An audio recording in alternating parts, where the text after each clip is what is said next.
और बात तेरे काम न आवे, संतों शरण लाग रे, के सोवे गफलत में बंदे, जाग जाग नर राग जाग रे। और मालिक कहते हैं, इस तन सराय में जीव मुसाफिर, करता रहे दिमाग रे। तन सराय में जीव मुसाफिर, ये शरीर है, एक सराय है, एक महल है, और इसके अंदर ये जीव आत्मा कुछ दिनों के लिए मेहमान है। अब इस शरीर का उपयोग करके इस जीव आत्मा ने भक्ति करनी थी, सच्चे सतगुरु की संगति करके पूर्ण मर्यादा में रह के मोक्ष प्राप्त करने की दिशा में आगे बढ़ना था। लेकिन ये काल इस जीव से बकवाद शुरू करवा देता है, भक्ति कम बकवाद ज़्यादा। 2014 बरवाला कांड के बाद इस काल में इस जीवात्मा से जो सतगुरु को नहीं पहचान पाए, जिनके अंदर वो डर वो भय पैदा नहीं हुआ भक्ति के प्रति, आत्म कल्याण के प्रति, तो उनसे बकवाद करनी शुरू करवा दी। बरवाला कांड के बाद राजनेताओं की रैलियों में धक्के खिलाने शुरू कर दिए काल ने, पार्टीबाजियां शुरू करवा दी, पक्ष विपक्ष की भूमिकाएं निभानी शुरू करवा दी। जबकि सतगुरु रामपाल जी भगवान के भक्ति मार्ग में पक्ष और विपक्ष के लिए कोई जगह नहीं है। यहाँ ना हमारा कोई मित्र है, ना हमारा कोई शत्रु है। हम किसी भी राजनीतिक पार्टी का पक्ष या विपक्ष नहीं कर सकते। परमात्मा कहते हैं, पक्षापक्षी के कारण है, पक्षापक्षी यानी पक्ष और विपक्ष, पक्षापक्षी के कारण है सब जग रहा बुलान, और निष्पक्ष होकर हरि बजाय वो है संत सुजान। ज्ञानी भगत वो है जो पक्ष और विपक्ष से दूर हटके केवल परमात्मा का भजन करेगा, अपनी भक्ति करेगा। ये राजनीति करने के लिए दुनिया बहुत है। लेकिन काल ने 2014 बरवाला कांड के बाद सतगुरु रामपाल जी के कलयुगी बेटा बेटी भाई बंधु रिश्तेदारों को खड़ा करके संगत के कर्म फुड़वा दिए। 2019 में कांग्रेस सरकार की गोद में संगत को बैठा दिया गया, यानी कांग्रेस का पक्ष ले लिया और बीजेपी के विपक्ष में खड़े हो गए। वर्तमान 2024 में उस कांग्रेस के विपक्ष में खड़े हो गए और बीजेपी के पक्ष में खड़े हो गए। ये बच्चों जैसे खेल खेल रहे हैं, नादानों जैसे खेल खेल रहे हैं। इन्हें आभास ही नहीं है कि पृथ्वी पर हमारे गुरु के रूप में कौन है, और गुरु शतलोक से चलकर इस गंदे लोक में दो कोडी की राजनीति करवाने आएगा अपने भक्तों से। ये राजनीति तो काल का षड्यंत्र बताया गुरुदेव ने, भगत ने इसके आसपास भी नहीं जाना चाहिए। और गुरु का परिवार उसी सतगुरु का नाम ले लेके संगत के कर्म फुड़वा रहा है। इसलिए परमात्मा कहते हैं, और बात तेरा काम न आवे। ये फालतू की बातें हैं। ये समाज के साथ में यारी निभाना, गोहाना जाट धर्मशाला का 5वां फ्लोर बनवा रहे हैं गुरुदेव के लड़के, मान सम्मान प्राप्त कर रहे हैं, गले में मालाएं डलवा रहे हैं। 1 करोड़ रुपया भगत समाज का बेचारों की खून पसीने की कमाई उन जाटों की धर्मशाला में बर्बाद करवा दी। क्या काम आएगा हमारे वो? क्या आवश्यकता हमें वो बनवाने की? सतगुरु के विधान में नहीं है। सतगुरु के भक्ति मार्ग में, उनके सत्संगों में, उनके नियमों में कहीं नहीं है कि तुम दुनिया की धर्मशाला बनवाओ, और वो भी अनुपदेशी जो भक्ति मार्ग से कोसों दूर है। हरियाणा का गोहाना जाट धर्मशाला का जाट समाज। लेकिन गुरुदेव के दोनों लड़कों ने काल प्रेरणा से समाज से भाईचारा निभाने के लिए जबरदस्ती उन जाटों की धर्मशाला का 5वां फ्लोर बनाने का ठेका ले लिया, जो तकरीबन 1 करोड़ रुपए में संपन्न होगा। इसको कहते हैं, और बात तेरा काम ना आवे। अरे गुरुदेव तो हमें शिक्षा देते हैं, हमें भक्तों को, कि घर तो 3.5 हाथ घना तो पूणी 4, और इससे अधिक जो चाहता है उसको नहीं विचार। कि भगत ने भी आवश्यकता से ज्यादा मकान नहीं बनाना चाहिए। अगर 2 कमरे की जरूरत है, 3 कमरे नहीं बनाने चाहिए, भले उसके पास कितना ही पैसा है, कितना ही धन है। अगर सतगुरु की शरण में है और मोक्ष प्राप्त करना है, तो ये सोचकर भी डबल मंजिल नहीं बनाना, 3 मंजिल नहीं बनाना कि मैं किराए पे मकान चढ़ा दूंगा, मेरे पास में किराया आता रहेगा। नहीं, वो मंदबुद्धि आदमी है, महामूर्ख आदमी है। अगर सतगुरु ने पंजा हटा लिया, क्या उस किराए से तेरा जीवन निकलेगा? सतगुरु का आशीर्वाद नहीं होगा, तेरे घर में कोई कुत्ता भी पेशाब करने नहीं आएगा। किराएदार तो बहुत दूर की बात है। तो सतगुरु ने कहा, केवल अपनी आवश्यकता के अनुसार मकान बनाओ, दुनिया की आवश्यकता के अनुसार नहीं, देखा देखी नहीं। पैसा ज्यादा है तो पत्थरों में बर्बाद मत करो, परमात्मा को दान धर्म करो। तो हमें शिक्षा देते हैं गुरुदेव, भगत के लिए भी ये नियम है कि घर तो 3.5 हाथ घना तो पूणा 4। ये परमात्मा ने हमारा 1 हाथ बताया, यहां से लेकर ये कोनी तक एक हाथ है ये। और जो भी इंसान है, स्त्री या पुरुष, ये 3.5 हाथ की लंबाई उसके पूरे शरीर की होती है, यानी इतना ही लंबा शरीर होता है प्रत्येक का, स्त्री या पुरुष का। कभी भी नाप के देख लेना, यहां से लेकर यहां तक 3.5 हाथ बैठेंगे, चाहे कोई 6 फुट का है चाहे कोई 4 फुट का है। 3.5 हाथ की लंबाई होती है प्रत्येक व्यक्ति के अपने शरीर की। तो परमात्मा कहते हैं नादान, तेरे को 3.5 हाथ की जगह चाहिए, तेरे को सोना ही तो है। अगर तूने 10 मकान बना लिए तो तेरे काम क्या है? तूने सोना तो 3.5 हाथ की जगह में है, एक मकान बहुत है तेरे लिए, चल 2 बना ले ज्यादा से ज्यादा। अगर इससे ज्यादा तू बना रहा है, इसका मतलब अभी तुझे ज्ञान नहीं है। और ऊपर से तू उसमें मार्बल चिप्स और पताना दिखाना और उसकी डिजाइन विजाइन बनाना, दुनिया को दिखाने के लिए 20 प्रकार के रंग रोगन करना। परमात्मा कहते हैं तुझे ज्ञान नहीं है, अभी तू भोंदू का भोंदू है, गधा का गधा। तू सतगुरु की शरण में आने के बाद भी अगर तू ये ड्रामेबाजियां कर रहा तो, अरे 2 मियाँ बीवी, 2 तुम्हारे बच्चे और मकान बना लिए तुमने डबल मंजिल, सिर पे रख के लेके जाओगे? क्यों उन पत्थरों में पैसा बर्बाद किया तुमने? परमात्मा कहते हैं आवश्यकता से ज्यादा मकान बनाना भी भक्ति में बाधक है। भक्ति में बाधक। बाधक क्यों? क्योंकि सतगुरु का वचन टूट गया। सतगुरु ने मना किया कि आवश्यकता से ज्यादा मकान नहीं बनाना, आवश्यकता से ज्यादा तूने कमरे नहीं बनाने, दुनिया की सोच के आधार से कमरे नहीं बनाने कि ऊपर कोई किराएदार रह लेगा, फलाना रह लेगा, दिखना रह लेगा, कोई भगत भाई आ जाएगा। भगत भाई तेरे जिम्मे नहीं है, तेरी ठेकेदारी नहीं है उनकी।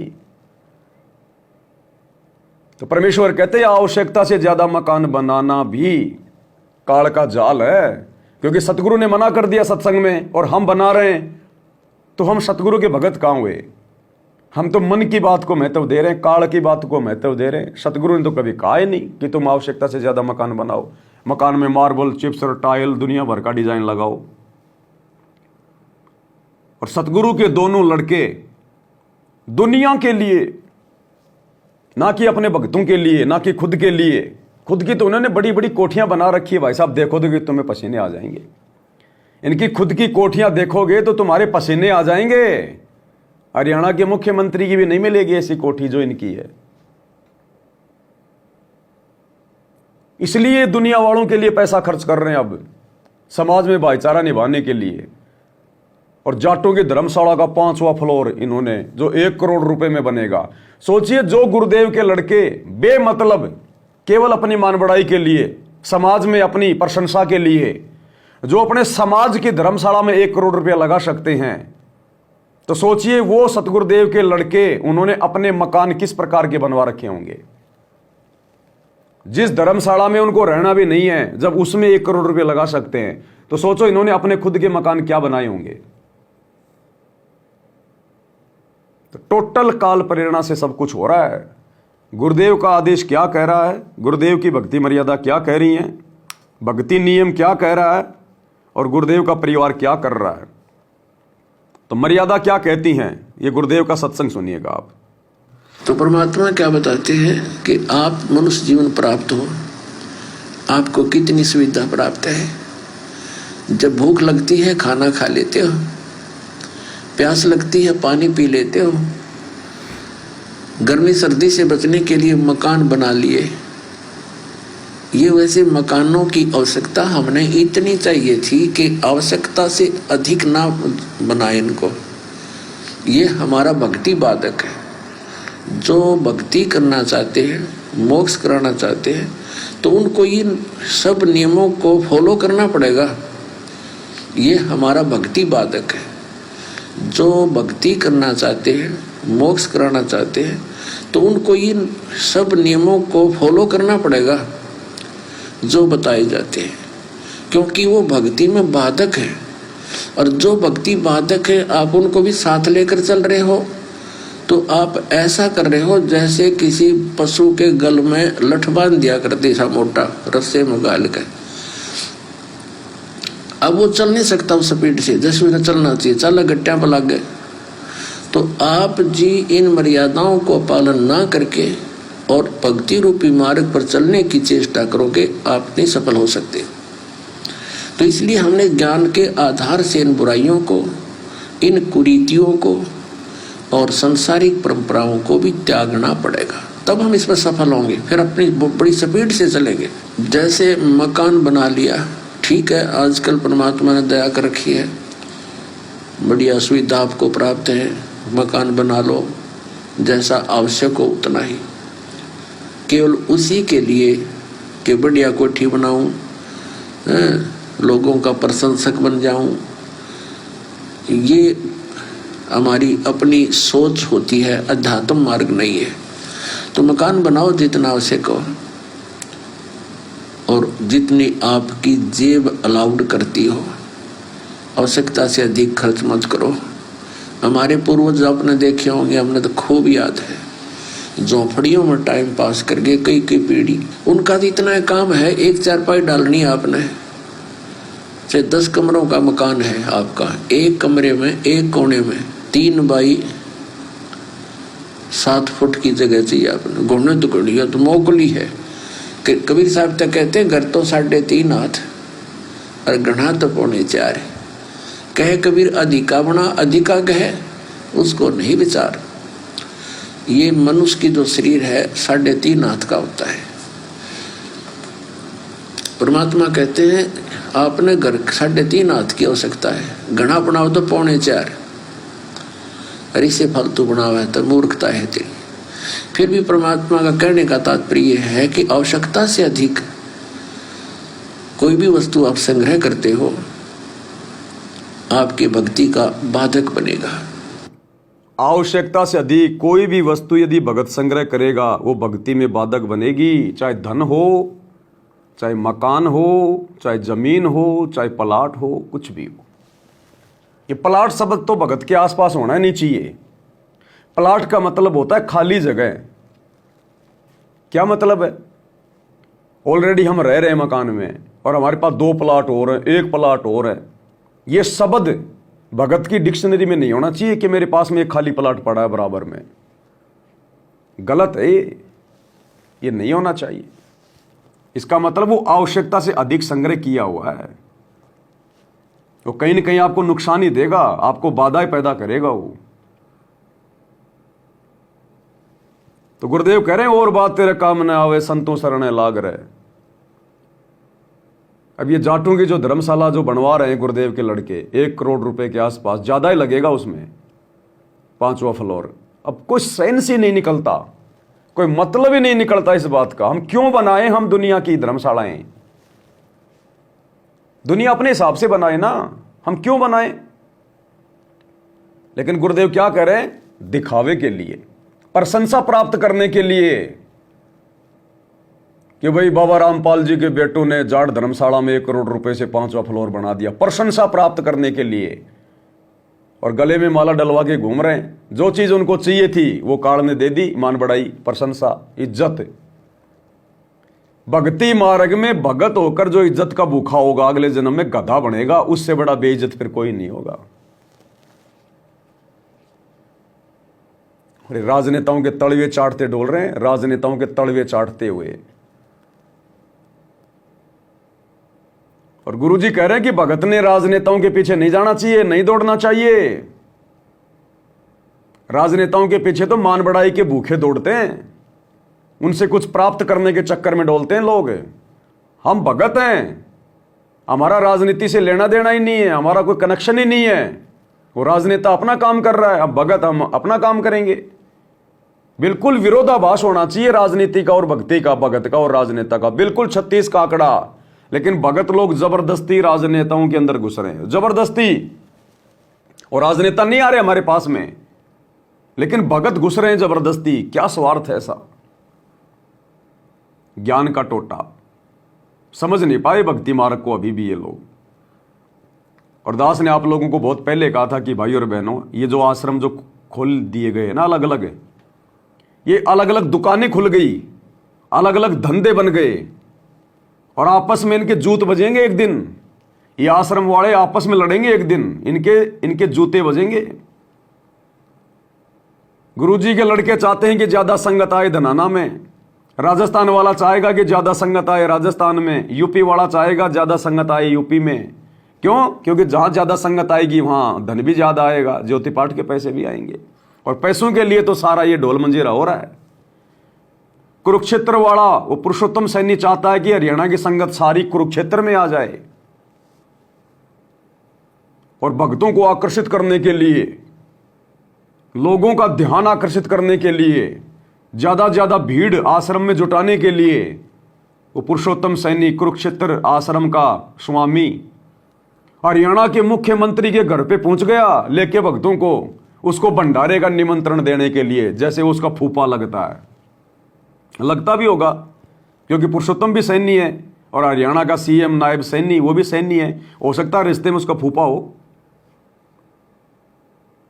तो अपने फूफा जी को हरियाणा के मुख्यमंत्री जी को कार्ड देने के लिए गया। तेरी बेटी की शादी हो रही है क्या? अरे तेरे पोतों की शादी यहां क्या, नालायक आदमी। तो मुख्यमंत्री को देने पीले चावल पहुंच गया। क्या मतलब है तेरा? किस लिए?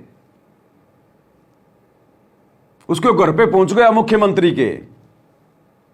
अब मुख्यमंत्री तो इनसे मिला नहीं। अब मुख्यमंत्री क्या इनको पूछे, इनको टटपुंजियों को, 2 कोडी के जीवों को। अरे जो अपने गुरु के सगे नहीं रह सके और मुख्यमंत्री क्या उनको भाव देगा? क्या पता नहीं मुख्यमंत्री को बरवाला कांड क्यों हुआ? सब पता होता उनको। पागल नहीं हो, संगत पागल है, ये जगत वाले पागल नहीं है, उनको सब पता है।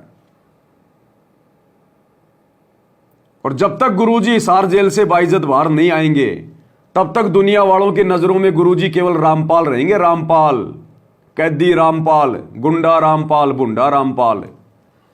तुम कितना ही कुप्रयास कर लो अपनी मान बढ़ाई के लिए, जब तक गुरुजी जेल में बैठे हैं दुनिया की नजरों में गुरुजी मसीहा नहीं हो सकते। वो उसी नजर से देखेंगे गुरुजी को। तुम्हारे सामने भले कितनी प्रशंसा करें, कितना कुछ कहें, लेकिन उनकी नजरों में जो गुरुजी की हैसियत है वो वही रहेगी जब तक गुरुजी जेल में है। तो पुरुषोत्तम सैनी कुरुक्षेत्र वाला पहुंच गया अपनी टीम लेके।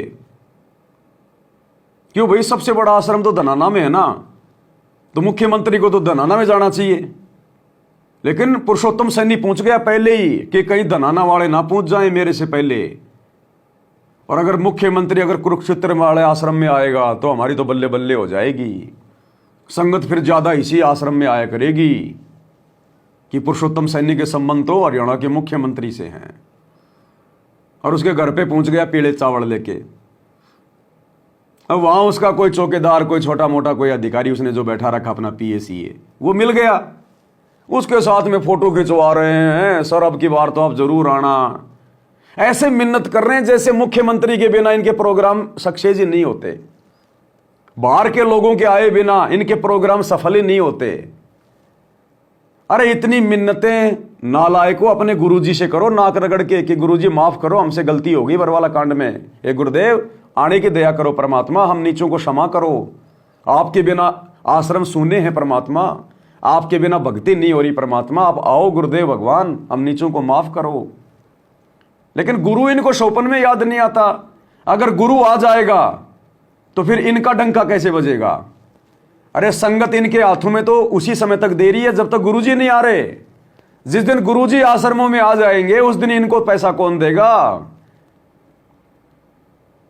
इनकी फिर वो चौधर कहां रहेगी जब गुरुजी आ जाएंगे? तो ये चाहते ही नहीं कि गुरुजी आए। गुरुजी जेल में बैठे तब तक तो इनकी चौधर है। तो मुख्यमंत्री के घर पे पहुंच गया न्योता देने के लिए। अब शर्म आनी चाहिए इनको, शर्म है। भक्तों ने भी विचार करना चाहिए कि तुम किन महामूर्खों के पीछे लगे हुए हो। हम भगत हैं, हमें गुरुजी ने भक्ति दे दी, आश्रम हम भक्तों ने बनाए हैं। अरे तो भक्तों को बुलाओ ना, भक्तों को बुलाओ, परमात्मा का भंडारा हो रहा है, ठीक है, बैठ के ज्ञान चर्चा करो, मालिक की महिमा करो, परमात्मा के शब्द गाओ, सारे भाई बहन बैठ के दिन में भंडारा करो, आपस में ज्ञान चर्चा करो, रात को परमात्मा का आपस में जो है मतलब की महिमा करो, मालिक के शब्द गाओ। ये दुनिया वालों को बीच में घुसेड़ने की तुम्हें क्या आवश्यकता पड़ गई? सतगुरु रामपाल जी ने कभी भी करो था आश्रम में, बरवाड़ा आश्रम में दुनिया वालों को निमंत्रण कभी भिजवाया क्या? कोई मंत्री संतरी को, किसी एमएलए को, सरपंच के पास में कोई कार्ड कोई भिजवाया क्या? ये नई ड्रामेबाजी शुरू कर दी इन्होंने मान बढ़ाई के लिए। इसको कहते हैं मान बढ़ाई अहंकार।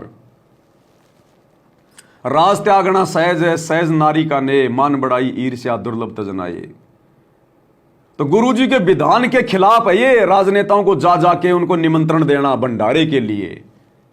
वो भंडारा आके अगर खा भी गया तो तुम्हारा क्या भला होगा इसमें? तुम्हारा क्या भला होगा? ना तो वो नाम लेना, ना वो बैठ के तुम्हारे आश्रम में कोई गुरुजी का वो सत्संग सुनेगा। फिर उस मुख्यमंत्री को आश्रम में बुलवाने का मतलब क्या है? ना वो भक्ति के बारे में जानता, जो भक्तों को वो ज्ञान समझा देगा, वो कोई ज्ञान चर्चा करेगा। केवल दिखावे के लिए, मान बढ़ाई के लिए कि हमारे आश्रम में आएगा तो दुनिया प्रभावित होगी, और ज्ञान समझ के नहीं, उस मुख्यमंत्री को देख के कोई थोड़े बहुत नाम ले लेंगे। ये हमारे बाप ने कभी चापलूसी नहीं करी इस प्रकार राजनेताओं को आश्रम में बुला के कि मैंने दुनिया जोड़नी है। दुनिया को ज्ञान से जोड़ना है। तो एक छोटा सा वीडियो, किस प्रकार ये कुत्ते की तरह भटक रहे हैं राजनेताओं की गलियों में, उनके घरों के आसपास, उनके ऑफिस के आसपास, ताकि राजनेता हमें टोक डाल दे, हमें टोक डाल दे, हम तो भिखारी हैं, भिखारी हैं। ये देखो पुरुषोत्तम सैनी, कुरुक्षेत्र आश्रम का स्वामी, हरियाणा के मुख्यमंत्री नायब सिंह सैनी के घर के चारों तरफ कुत्ते की तरह चक्कर काट रहा है कि मुख्यमंत्री जी के पावन चरण कमल अगर हमारे घर पे रखे जाएं, अगर आश्रम में रखे जाएं तो हम तो धन्य हो जाएंगे। गुरुजी की फोटो से धन्य नहीं हो रहे। उन 2 कोटी के राजनेताओं के चरण, इन राजनेताओं से बड़ी गंदगी संसार में दूसरी नहीं है। और उन राजनेताओं के तलवे चाटते फिर रहे हैं संत रामपाल जी के भगत होकर। ये भगत हैं ये तो प्रथम नाम दीक्षा के अधिकारी भी नहीं है। देखिए कैसे कुत्ते की तरह चक्कर काट रहा है। मुख्यमंत्री श्री नायब सिंह सैनी जी के घर पर उनके कार्यालय इंचार्ज कैलाश सैनी जी मिले और उन्होंने कहा कि इस बार आपको हम आश्वस्त करते हैं कि मुख्यमंत्री जी के साथ हमारी पूरी टीम सतलोक आश्रम में भंडारे का प्रसाद ग्रहण करने जरूर पहुंचेगी। उन्होंने कहा कि संत रामपाल जी के भंडारे समाज में एकता, भाईचारे और शांति फैलाने का अनमोल कार्य कर रहे हैं और वहां मौजूद सभी लोगों ने इस भंडारे में आने का आश्वासन देते हुए संत रामपाल जी की काफी प्रशंसा की। सतलोक आश्रम मैनेजमेंट से जानिए पूरी बातें। तो सर, ये अभी जैसे आप मुख्यमंत्री जी के यहाँ पर अभी इनविटेशन दे के आए हैं, तो क्या रहा, कैसा रहा? हाँ, अभी हम ये सभी को देते हैं, जितने भी गणमान्य व्यक्ति हैं, मंत्री, मुख्यमंत्री साहब और जितने भी नेतागण और भी और संस्थाओं के जो चेयरमैन हैं, सभी को हम निमंत्रण देते हैं। और सारे गांवों में जितने भी चेयरपर्सन है, सरपंच साहब, मेंबर साहब, नंबरदार साहब, सभी को देते हैं और सभी आते हैं। परमात्मा की दया से सबके ऊपर इस चीज का असर हो रहा है भंडारे का, और सब प्रभावित हैं इस चीज से। संत रामपाल जी का भंडारा हर महीने चलता ही रहता है। तो अब यहाँ मुख्यमंत्री के यहाँ थे, अभी मंत्री साहब के यहाँ जा रहे हैं सत्साहे। कब का भंडारा है जी? ये 9, 10, 11 का है जी। 9, 10, 11 मार्च 2025। हाँ जी, बहुत दिवस है गरीबदास जी महाराज का, वाणी का प्रकाश होगा। और वहाँ पर कन्याओं की शादियाँ होती हैं, जैसे बिना दहेज की शादियाँ होती हैं, ब्लड डोनेट कैंप लगते हैं और भंडारे चलते हैं, वाणी का प्रकाश होता है, परमात्मा की सत्साहे। धन्यवाद। यह है पुरुषोत्तम सैनी, कुरुक्षेत्र आश्रम का स्वामी, कुत्ते की तरह हांड रहा राजनेताओं की गलियों में। यही शिकायत था क्या गुरु ने? गुरु कभी हांडा? अरे गुरु कभी राजनेताओं के मकान पे गया, उनकी ऑफिस में गया कभी हाथ जोड़ने कि आ जाओ जी हमारा भंडारा है, आ जाओ जी हमारा भंडारा है? अरे नालायकों, राजाओं का राजा मिल गया तुम्हें, सतलोक का शहंशाह मिल गया तुम्हें, और इस 2 कोटी के राजनेताओं के पीछे डोल रहे हो तुम, इस काललोक के मंत्री संतरियों के पीछे। तो कहां समझे तुम अपने गुरु को? कहां तुमने अपने गुरु को राजा धीराज माना? तुम तो मानुष मान रहे हो, मानुष। अगले जन्म में कुत्ते की योनि में जाने के काम कर रहे हो। गुरु मानुष कर जानते वो नर कहीं अंध हों, दुखी संसार में आ गए यम के फंदे। अब क्यों अपना समय बर्बाद कर रहे हैं ये?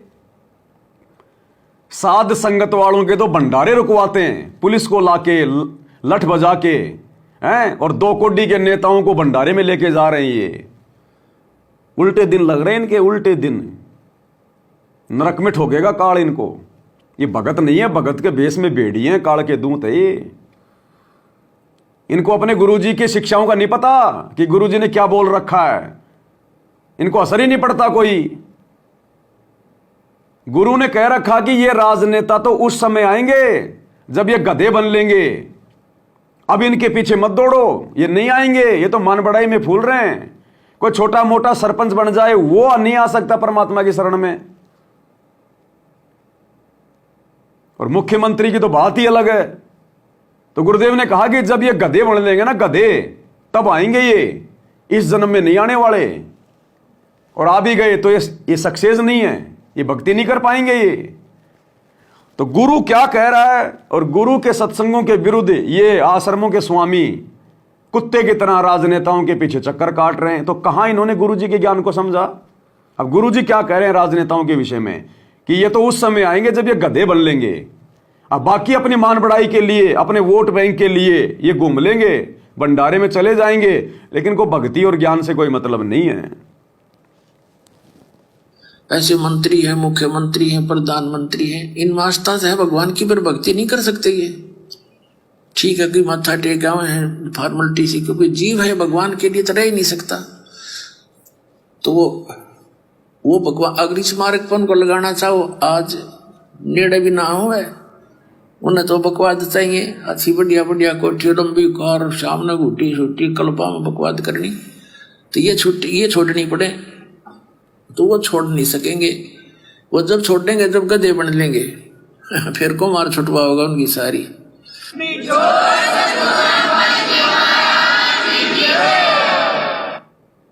तो गुरुदेव तो कह रहे हैं ये तो उस समय आएंगे जब ये गधे बन लेंगे।